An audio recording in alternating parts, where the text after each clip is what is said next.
5 नंद वाले ससुराल में एक पंखा। बूढ़ी मंजू गर्मी में बड़बड़ाते हुए सिलबट्टे पर हल्दी पीस रही थी। लोग गलत ही बोलते हैं कि बेटियां माँ की मददगार होती हैं, मगर 5-5 बेटी के रहते मुझे जरा सा सुख चैन नहीं है। भाई को हल्दी लगनी और पांचों पता नहीं किस बिल में दुबकी हैं। बुनबुनाते हुए मंजू हल्दी पीसने लगती है। वहीं पांचों बहनें मेकअप में लगी थी।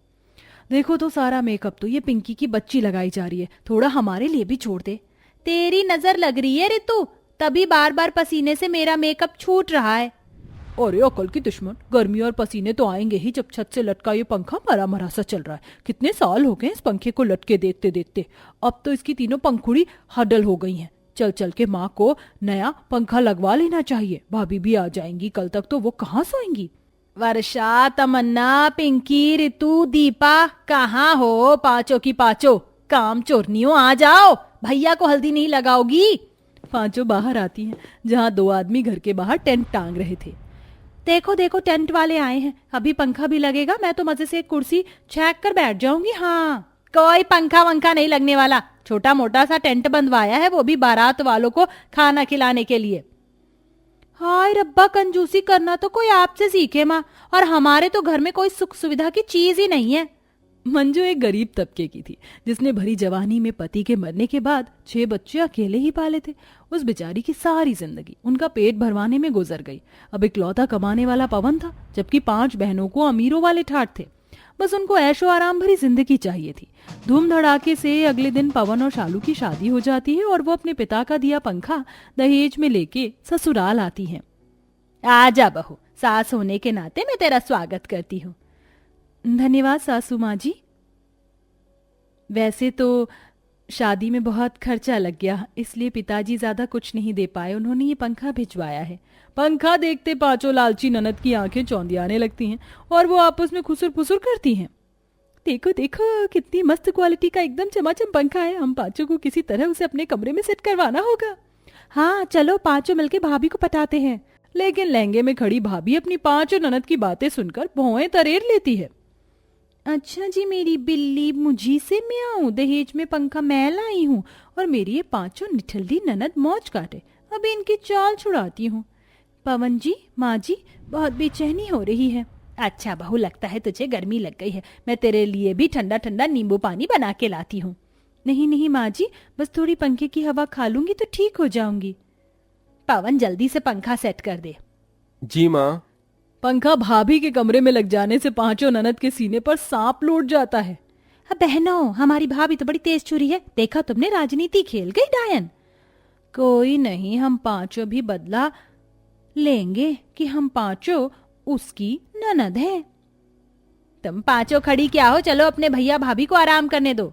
5 बहनें अपनी माँ के साथ पंखे में लेट जाती हैं, लेकिन तभी पंखा दिन रात चलने की वजह से फूक जाता है। थोड़ी देर में 5 को पसीने टपकने लगते हैं।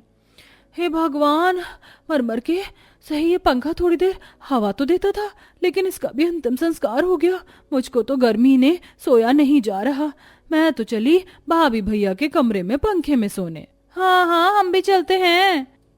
5 ननद तकिया उठाए जाने लगती हैं, तभी मंजू टोकती है। अरे तुम 5 बैल बुद्धि हो क्या, चुपचाप सो जाओ यहीं पर। आज ही उनकी शादी हुई है। हाँ तो हम कौन सा दोबारा फेरे पड़वाने जा रहे हैं, पंखे में सोने जा रहे हैं। गर्मी में रात भर हमें नहीं उबलना।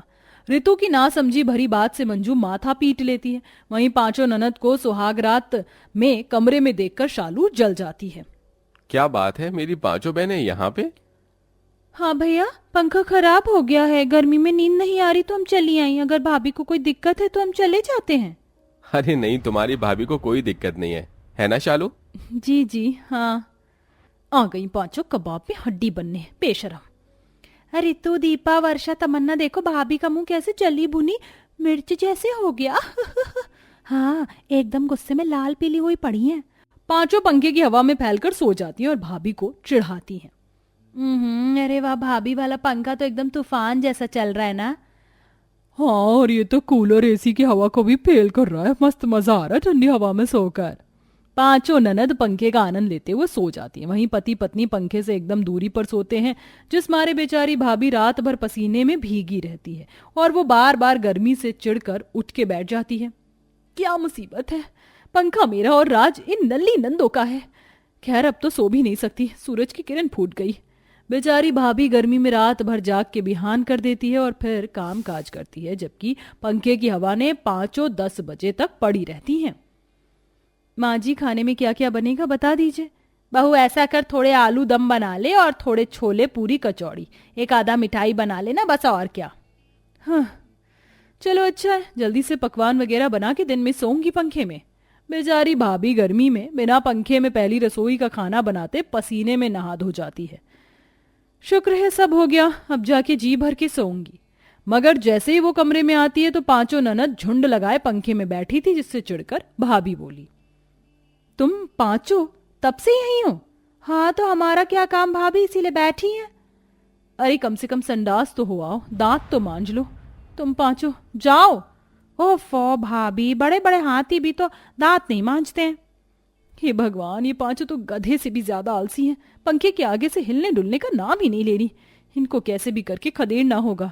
भाभी पांचों को कमरे में से भगाने के लिए फटाक से पंखा बंद कर देती है, जिससे पांचों किलस जाती हैं। क्या हुआ भाभी, आपने पंखा क्यों बंद कर दिया? क्योंकि पंखा रात से चल रहा है, लगातार चलेगा तो कंडेंसर फूक जाएगा और इकलौता यही पंखा है घर में। अब चलो जाओ। पांचों आलसी ननद उठकर चली जाती है। तभी भाभी पंखा चला के लेट जाती है। हा, अब जाकर थोड़ा चैन मिला है, वरना पांचों की पांचों तो आम बोर के लसे की तरह चिपक ही गई थी। लेकिन शालू के आंख मूंदते लाइट भाग जाती है। हे भगवान, पिटे मुंह, लाइट को भी अभी भागना था। चलो जाकर बर्तन मांज देती हूँ। भाभी फिर से काम में लग जाती है। तभी लाइट लौट आती है और पांचों ननद कमरे में पंखे में पड़ जाती हैं। असली मजा तो भाभी की चीजों पर ऐश करने में है और उनका खून जलाने में है ना? हाँ बिल्कुल। ये पांचों पागल चट्टियां इतनी जोर जोर से दांत क्यों फाड़ रही हैं? मजे तो इनके हैं, मेरे नसीब में पसीने बहने लिखे हैं। तभी शालू कमरे में जब किसी काम से आती तो पांचों अतरंग नाच रही थी। कोई टावल को हाथ में पकड़े डांस कर रही थी तो कोई बाल घुमा घुमा के नाच रही थी। ले ले ले तू भी मजा ले ले, तू भी मजा ले, लाइफ का जम के मजा ले ले, तू भी मजा ले। अब ये वाला, आए हाय मजे आए, हाय हाय आए हाय मजे। अरे इसकी बहन के मजे मजे, हाय इसकी बहन के मजे मजे। पूरे कमरे को फैला हुआ देखकर गुस्से में भड़कते हुए भाभी बोली, ये सब क्या हो रहा है? कुछ नहीं भाभी, हम तो बस पंखे में थोड़ी मस्ती कर रहे थे। तुम पांचों ने ये जो रायता फैलाया, जल्दी समेटो इसको, समझी? जी भाभी। शालू गुस्से में किचन में लौटकर खाना बनाती है और रात में जब सोने के लिए आती तो पांचों आंखें मूंछे सोई थी। ये देखकर पसीने से भीगी हुई भाभी का पारा हाई हो जाता है। ये सही है, दिन भर कांताबाई बन के काम मैं करूं और ऐश करें ये निखट्टू। एक तो इस गर्मी ने निचोड़ के रखा है, ऊपर से इन पांचों ने नाक में दम कर दिया है। गुस्से में शालू एक एक करके उनके पैर खींचकर उठाती है। चलो चलो उठो, जाओ और पांचों जाकर अपने कमरे में सो। शालू, सोते इंसान के साथ कोई ऐसा करता है? सोने दो उन्हें। अच्छा, तुम्हें बहनें दिखाई दे रही हैं, बीवी नहीं। पसीने में मैं आलू की तरह जो उबल रही हूं, बोलो। पल के लिए ये मुझे पंखे में नहीं बैठने देती। दोनों के बीच में कलेश छिड़ जाता है। तभी मंजू कमरे में आती है। क्या हुआ, क्यों झगड़ रहे हो? कुछ नहीं माँ जी, अब से सोना तुम पांचों पंखे में, मैं बाहर सोऊंगी। शालू चादर लेकर रोते हुए चली जाती है। तभी मंजू बेटियों पर गुस्सा करती है। करवा दिया तुम पांचों ने अपने भाई भाभी में कलेश। अरे उसका पंखा है मगर तुम पांचों ने हथियार रखा है। शर्म करो थोड़ी। अगर तुम्हारी चीज तुम्हें नहीं मिलती तो कैसा लगता, जब सुविधा होते हुए भी नहीं मिलती है। ये सुनकर पांचों को अपनी भाभी की दुख परेशानी समझ में आती है और वो माफी मांगती हैं। सॉरी भाभी, हम पांचों को माफ कर दो। कमरे में चलो ना भाभी, अब हम आपके पंखे में हक नहीं जमाएंगी, पक्का। मैंने ऐसा थोड़ी न कहा कि तुम पांचों मेरे पंखों में मत रहो, मगर थोड़ी देर के लिए मेरे बारे में भी सोचो, बस इतना ही है। इसके बाद पांचों ननद भाभी एक पंखे में मिल बांट कर रहना सीख जाती हैं। वहीं कुछ दिनों बाद कमाई से पवन दूसरा पंखा भी ले आता है।